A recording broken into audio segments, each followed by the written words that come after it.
আজ শুক্রবার, ঘড়িতে বাজে ওই সকাল 7টা 7:30 মতো। আকাশে মেঘগুলো কি সুন্দর লাগছে না দেখতে, ঠিক যেমন আমাদের শরৎকালে পেঁচা তুলোর মতো আকাশে মেঘগুলো ঘুরে বেড়ায়, ঠিক ওরকম লাগছে।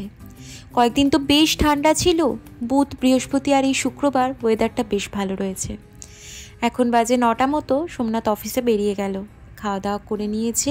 আজকে আর রান্নাবান্নার ভিডিও তেমন কিছু করিনি, নিরামিষ তো, সবজি ডাল ভাত খেয়ে। আগের দিন যে লিপস্টিকটা কিনেছিলাম সেই লিপস্টিকটা আজকে দিয়েছি, একদম হালকা করে দিয়েছি। দিনের বেলা এখন বেরোচ্ছি তো, এখন ওই 10টা মতো বাজে। আমার ব্রেকফাস্ট হয়ে গেছে আর সোমনাথ অফিসও বেরিয়ে গেছে। ও আজকে 9টা 10-15 মধ্যেই বেরিয়ে গেছে। অ্যাকচুয়ালি আজকে আমাদের অ্যাপার্টমেন্টের এই বিল্ডিংয়ে মানে এই পুরো সপ্তাহটা জুড়েই হচ্ছে, তো আজ শুক্রবার শেষ হবে। জল বন্ধ থাকছে, একটা সার্টেন টাইম জল বন্ধ থাকছে। আজকে যেমন আগে থেকে বলে দিয়েছিল সকাল 7টা থেকে দুপুর 2টো পর্যন্ত জল থাকবে না। তো ওই 7টার মধ্যে সকালবেলা ঘুম থেকে উঠে সমস্ত স্নান থেকে শুরু করে যা যা কাজকর্ম করা সব করে বালতি করে জল ভর্তি করে রেখে দিয়েছি, খাবার জল ভর্তি করে রেখে দিয়েছি, রান্নার জল ভর্তি করে রেখে দিয়েছি। তো এখন আমি একটুখানি হাঁটতে বেরোচ্ছি, হেঁটে চলে আসি। তারপর আজকে শুক্রবার রাত্রিবেলাতে একটুখানি রান্নাবান্না করব, মোহিত আরমান সবাই মিলে আজকে ডিনারটা একসাথে করবো। কারণ এরপরে মোহিত আরমানরা চলে যাবে, ইন্ডিয়া চলে যাবে। ওদের যেহেতু 1 বছর হয়ে গেল সেমিস্টার, মানে মাস্টার্সের 1টা বছর কমপ্লিট হয়ে গেল। মার্চের আগে ওদের ক্লাস স্টার্ট হবে না, ফেব্রুয়ারি শেষের দিকে ফিরবে বা ফেব্রুয়ারি প্রথম দিকে, আমি ডেটটা ভুলে গেছি। তো গুড মর্নিং এভরিওয়ান, কেমন আছো তোমরা সবাই? আশা করি তোমরা সবাই খুব ভালো আছো আর আনন্দে আছো। আমরাও বেশ ভালোই আছি। আমি শান্তনী, আমার নতুন একটা ব্লগে তোমাদের সবাইকে স্বাগত জানাই। কাল থেকে সামার পড়েছে বলা যায়, মানে ঠান্ডা বিশেষ একটা নেই। কালকে তো খুবই, কাল না বুধবার থেকে সামার পড়েছে বলা যায়। বুধ বৃহস্পতি খুবই গরম ছিল, আজকে আবার একটুখানি টেম্পারেচারটা হালকা ডাউন, খুব একটা রোদ্দুর নেই, দিন তো মোটামুটি ঠিকঠাক টেম্পারেচার। চলো একটুখানি হেঁটে আসি। মানে এটা থেকে বেরিয়েই এটা হচ্ছে আমাদের স্মার্ট লকার। এখন সব কিছু এই স্মার্ট লকারেই জমা চলে আসলে এখানে স্ক্যান করে তারপর এখানটাতে রেজিস্টার আগে করে রাখতে হয়, তারপর তোমার জিনিস এখানে দিয়ে দিতে হয়। এটা এমনি এই দরজাগুলো খোলে না, তোমার কাছে কোড আসবে, তারপর সেটা ওপেন করলে তারপর সেটা মানে যেখানে যেটা দিয়ে যাবে সেটা তোমায় বলবে, সেটা তখন ওপেন করলে খুলে যাবে। আগে ওইখানে লকারে জমা হতো, এখন আর ওটা হয় না, এখন এখানে জমা হয়।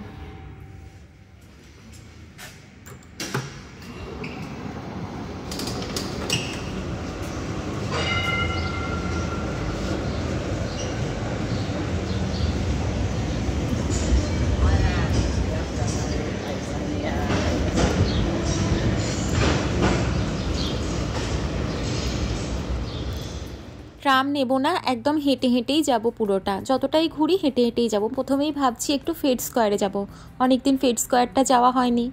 এখন চলে এসেছি বার্গ স্ট্রিটে, আর এইখানে ফুলগুলো দেখো কি সুন্দর করে সাজিয়ে রেখেছে না, ফুলগুলো ফুটে রয়েছে, তো এই সময় ফুটে গেছে সব কিছু, দারুণ লাগছে দেখতে। বার্গ স্ট্রিটে আজকে প্রচুর ভিড় রয়েছে, প্রচুর লোকজন। সামনে তো দেখতে পাচ্ছি, দূরে লাইনও রয়েছে। এই দেখো লাইন এখান থেকে শুরু হয়েছে, আবার পিছনের দিকেও দেখছি অনেক লাইন রয়েছে। শুক্রবার থেকেই অ্যাকচুয়ালি এখানে উইকেন্ড শুরুই হয়ে যায়, সবাই বেশ হালকা মেজাজে থাকে, আর তার উপর আজকে ওয়েদার এত সুন্দর আছে।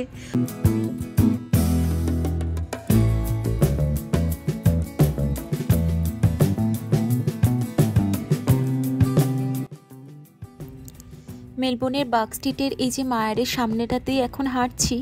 প্রতি বছর ক্রিসমাস আসার এই আগে সময় থেকেই এখানে একটা স্পেশাল ডিসপ্লে হয়, মায়ার ক্রিসমাস উইন্ডোজ।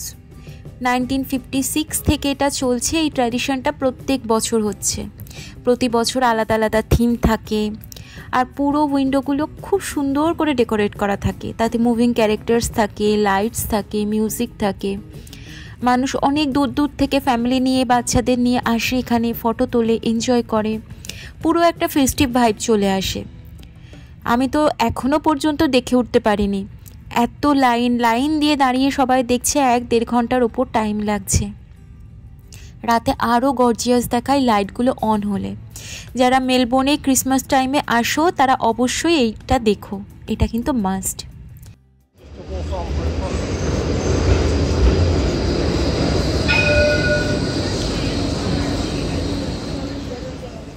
এটা হলো H&M বিল্ডিং। এখানে আসলে মেলবোর্নের মেন পোস্ট অফিস ছিল এক সময়। ভেতরে এখন মডার্ন H&M স্টোর, কিন্তু বাইরেটা পুরনো আর্কিটেকচারাল বিউটিটা আনচেঞ্জড। এটাই এই প্লেসটার অ্যাকচুয়াল স্পেশালিটি। তো আমি ওখান থেকে বেরিয়ে আরেকটুখানি হেঁটে চলে এসেছি ফ্লিন্ডার স্ট্রিট স্টেশনের ওখানে। এখান থেকে একটু এগিয়ে যাব ফেড স্কোয়ারে। আজকে আমি সোজা পথটা ধরে না এসে বাগ স্ট্রিটটা পুরোটা ঘুরে পিছনের রাস্তা দিয়ে ফ্লিন্ডার স্ট্রিট এসেছি। এই জায়গাটা তোমাদের পরিচিত, সোজাভাবে এলে এইখানটাতে এসেই নামি। সামনে এই যে গাছটা দেখতে পাচ্ছ, এটা অনেক দিন আগে এখানটাতে দিয়ে দিয়েছে ক্রিসমাস ট্রি। তবে এখন এই যে 28শে নভেম্বর থেকে 25শে ডিসেম্বর পর্যন্ত এখানে একটা মিউজিক্যাল শো হবে এই ক্রিসমাস ট্রিটাতে। বহু দূর দূর থেকে মানুষজন এটা দেখতে আসে। তবে এখানটা দারুণ এখন সাজিয়ে দিয়েছে, যেটা কিন্তু আমার এখনও দেখা হয়নি। আমি আজকে তোমাদের সাথেই দেখছি।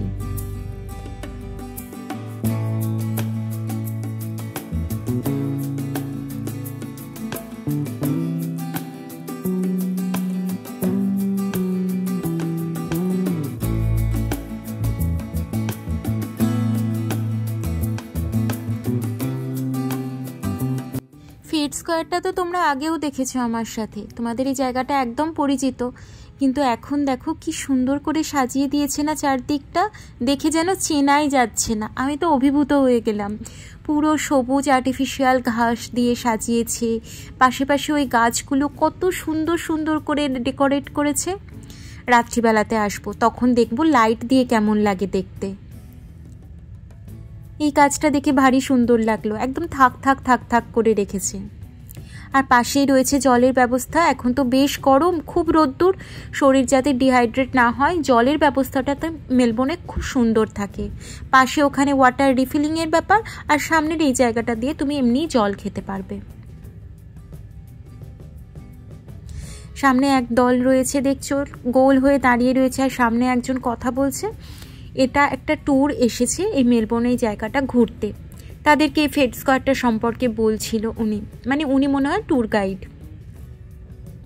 আর এই বড় স্ক্রিনটার সামনে রয়েছে ওই আরাম কেদারাগুলো পরপর বসে থাকার জন্য। তবে এখন প্রচুর রোদ্দুর, এই রোদ্দুরের মধ্যে বসে থাকা যাবে না, অ্যাটলিস্ট আমার তো মাথা ধরে যাবে।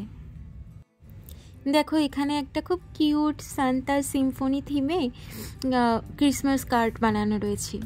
পুরোটা ব্রাইট রেড কালারের, সামনে মিউজিক্যাল নোটস ডেকোর করা, ড্রামস রয়েছে আর মিউজিক্যাল ইনস্ট্রুমেন্ট দিয়ে সাজানো।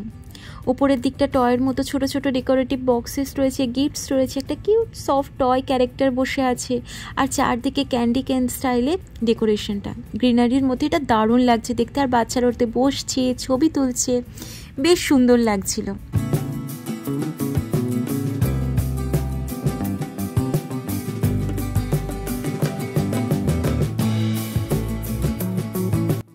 বেশ খানিকক্ষণ এখানটাতে থাকার পর, মেন স্কোয়ারের দিকটাই তো সাজিয়েছি, ওখানে থাকার পর ভাবলাম একটু ইয়ারা নদীর পাড়টা ধরেও হেঁটে আসি। তোমাদের এই ওয়ালটা কোনো দিন দেখিয়েছি কিনা আমার ঠিক খেয়াল নেই, তাই ভাবলাম দেখাই। আমার খুব ভালো লাগে এটাকে। হিস্টোরিক্যাল আর্ট ওয়াল বলা যায়, যেখানে মেলবোর্নে পুরনো আর্কিটেকচার, ভিন্টেজ পোস্ট কার্ডগুলো ডিসপ্লে করা থাকে। দেখতে পুরো নস্টালজিক ভাইব, ওল্ড বিল্ডিংয়ের ছবি, হ্যান্ড রিটেন পোস্ট কার্ড আর সব পুরনো ডিজাইনগুলো এখানে রেখেছে। মেলবোর্নের যে হিস্ট্রিটা সেটা সুন্দর করে প্রিজার্ভ করা আছে।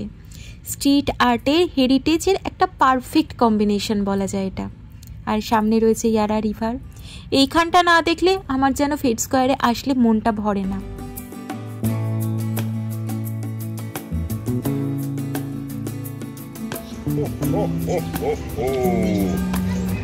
Away, Rudolph!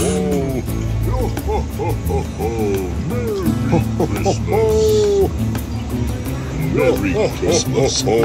Merry Christmas! Merry Christmas! ফিরছিলামই, তারপর এখানটাতে একটুখানি দেখলাম, ঢুকলাম, বাচ্চারা আনন্দ করছে, আমারও খুব ভালো লাগলো। একদম সবুজ ঘাসের ওপরে রেড হোয়াইটের যে প্রপসগুলো রয়েছে, ওটা একটা প্লেফুল জোন হয়ে গেছে। মিউজিক আসছে। চলো, অনেকটা বেলা হলো, এবার ফিরি।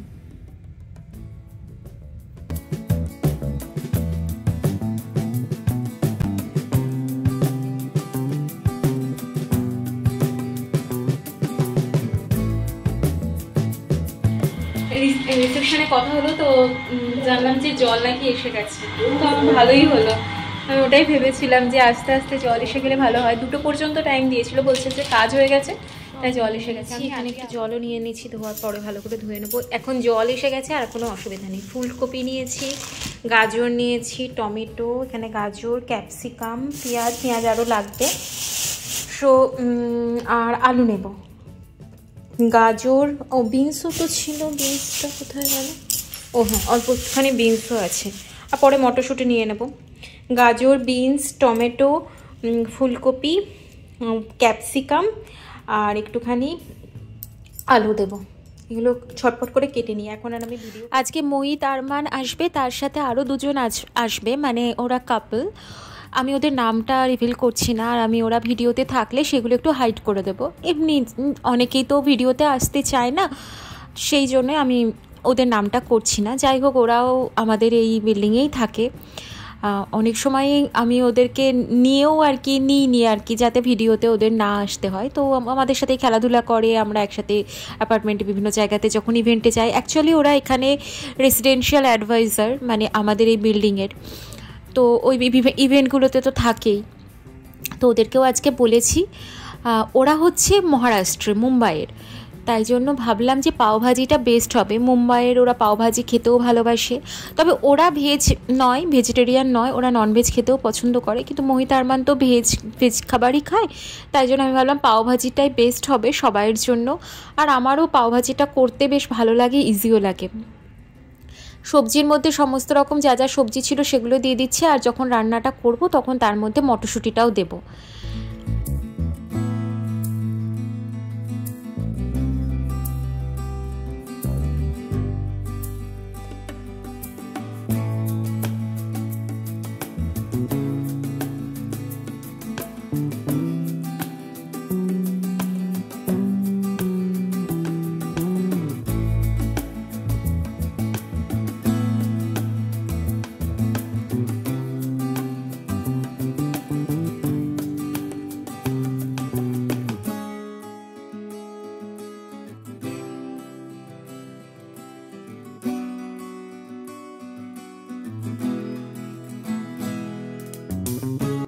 সবজিগুলো ওদিকে কাটা হয়ে গেছে, আর ওটাকে ভালো করে ধুয়েও নিয়েছি।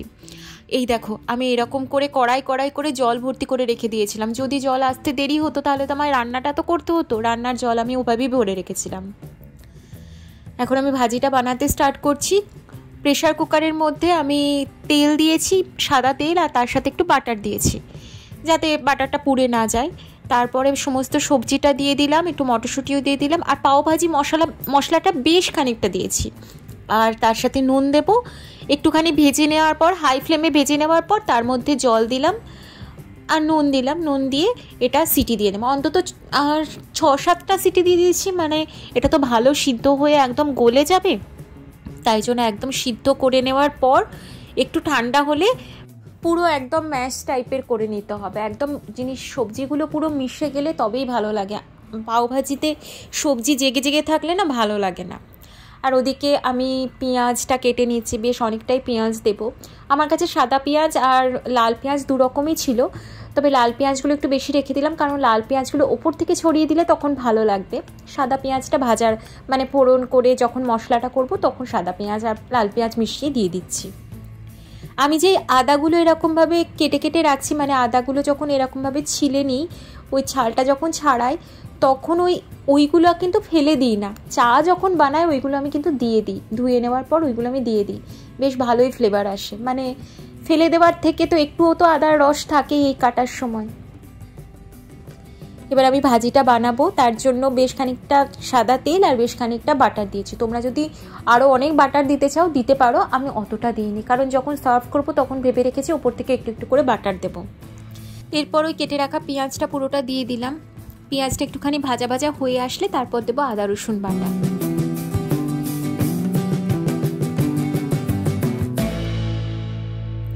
আদা রসুন বাটা দেওয়ার পরও ভালো করে একটুখানি কষিয়ে নেব 3-4 মিনিট মতো।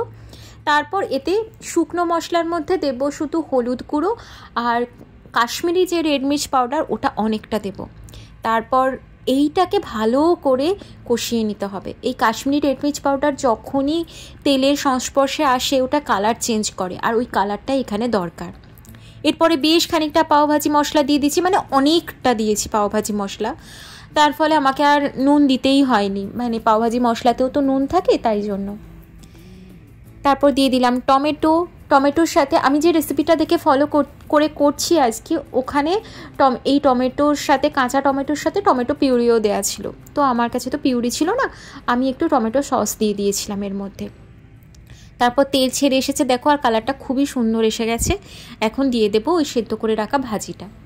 আমি আজকে এই রেসিপিটা ফলো করছি কুনাল কাপুরের রেসিপি, উনি যে মুম্বাই স্টাইলের পাওভাজিটা বানিয়েছিলেন একদম পাই টু পাই ওটাই ফলো করছি।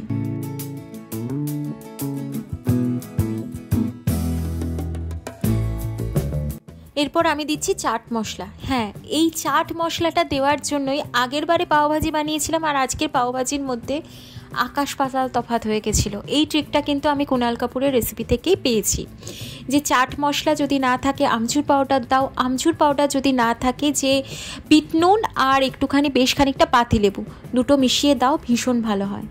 এরপর তুমি দাও ধনে পাতা দাও, কসুরি মেথি দাও, কিন্তু আমি না এই ধনে পাতাগুলো, আমার এই যে টাটকা ধনে পাতা তুলে আমি ধনে পাতা দিতে পারলাম না, আমার যেমন মন খচখচ করছিল, তার জন্য শুধু কসুরি মেথি দিয়ে দিয়েছি। ধনে পাতাটা মনে হয় না আমি তুলতে পারবো বলে, নিজে হাতে লাগানো গাছ তো তুলে খেতে ইচ্ছে করছে না। আর এইখানে একটা দেখায় তোমাদের, এই গাছটা তো রয়েছে, তার পাশে একটা ছোট্ট মতো গাছ দেখবে, আমি না এই ডালটা, একটা ফুল থেকে এই ডালটা আমি জাস্ট এই মাটির মধ্যে দিয়ে দিয়েছিলাম, 3খানা ছিল, তার পাশে যে ছোট ছোট দুটো পাতা, জোড়া পাতা, ওই জোড়া পাতাটা না নিজে থেকে জন্মেছে, মানে ওই ডালটা মরে যায়নি, মাটিতে দেওয়ার ফলে আবার ওই ডালটা থেকে পাতা হয়েছে। আমার খুব আনন্দ হয়েছে।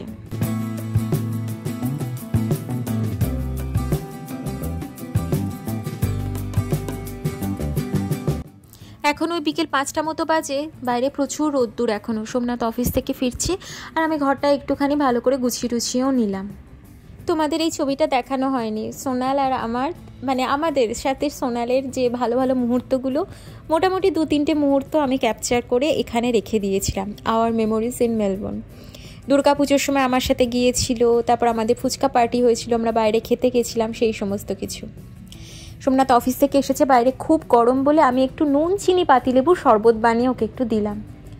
আর এখন বাজে সন্ধ্যে 7টার, বাইরেটা দেখো এত রোদ্দুর, দেখে বোঝা যাচ্ছে এখন বাজে সন্ধ্যে 7টা। একটু র চা বানিয়ে নিয়েছি, দুজনে একটু র চা খেয়ে নিচ্ছি।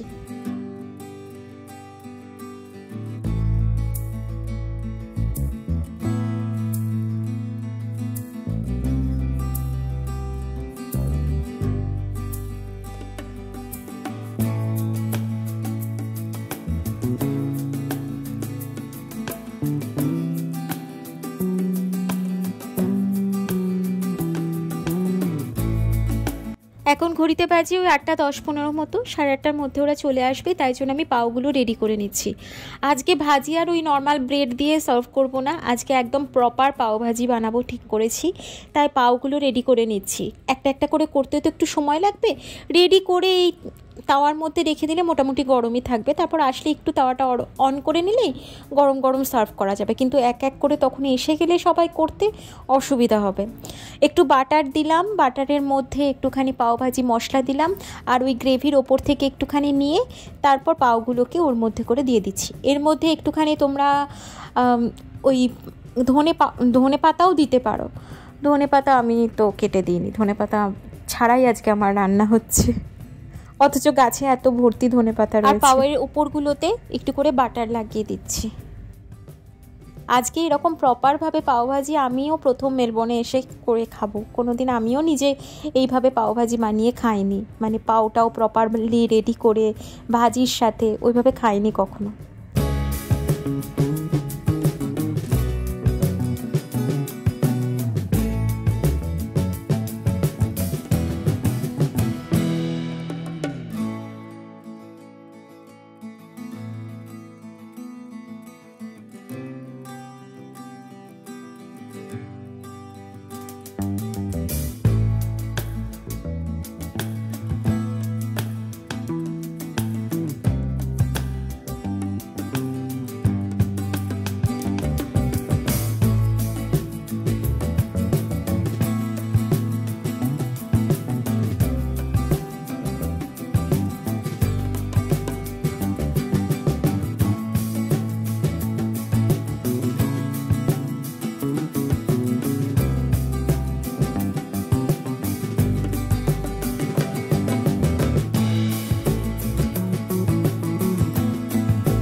उसके proper ऊपर किया सब्जी डाल के और उसके ऊपर ऐसे तवे पे सेका हुआ है। भाभी हमारे काम पूरा करते हैं। ठीक है। बाकी सब एक साइड, भाभी का खाना एक साइड। बाकी क्या ये एक साइड रे मैं वेट ही कर रहा था। काफी अच्छा बना है। अच्छा है? Thank you. ऐसे बना भैया मजा आया बस। अरे भाभी बहुत अच्छा बना यार, बढ़िया भी। क्या टेस्ट बहुत अच्छा बना है, पिछली बार से बहुत डिफरेंट टेस्ट उठा है। ये मुंबई वाली बात है। ये भैया ने तो टेस्ट कर लिया होगा ना पहले ही, तो इन्हें तो अप्रूव किया होगा ना भैया। हाँ वो तो बॉम्बे जाके आ चुके हैं। भैया का फोन में बिजी पाव भाजी याद है तुम्हें? पाव भाजी बॉम्बे वाला याद होगा, तो अप्रूव करा होगा नहीं। এবার আমিও আমারটা নিয়ে নিয়েছি। पाव भाजी कैसा है बना? बहुत बढ़िया है, 10 आउट ऑफ 10। मोहित पर खाने तो मजा बहुत आ रहा है। मजा बहुत आ रहा है बहुत। ठीक है, चाय ठीक है, बहुत बढ़िया है, मजा आ गया। ये आरमान खाया। পাওভাজির মধ্যে চাট মশলাটাই টেস্টটাকে আরও এনহ্যান্স করেছে। তো চলো আজকের ভিডিওটা আমি এখানেই শেষ করছি। যদি কিছু ভালো লেগে থাকে ছেড়ে যাওয়ার আগে অবশ্যই চ্যানেলটা সাবস্ক্রাইব করো, লাইক করো, আর প্লিজ কমেন্ট করে জানিও তোমাদের কেমন লাগছে। দেখা হচ্ছে নতুন একটা ভিডিওর সাথে, ততদিন পর্যন্ত সবাই ভালো থেকো। আজ আসি, টাটা।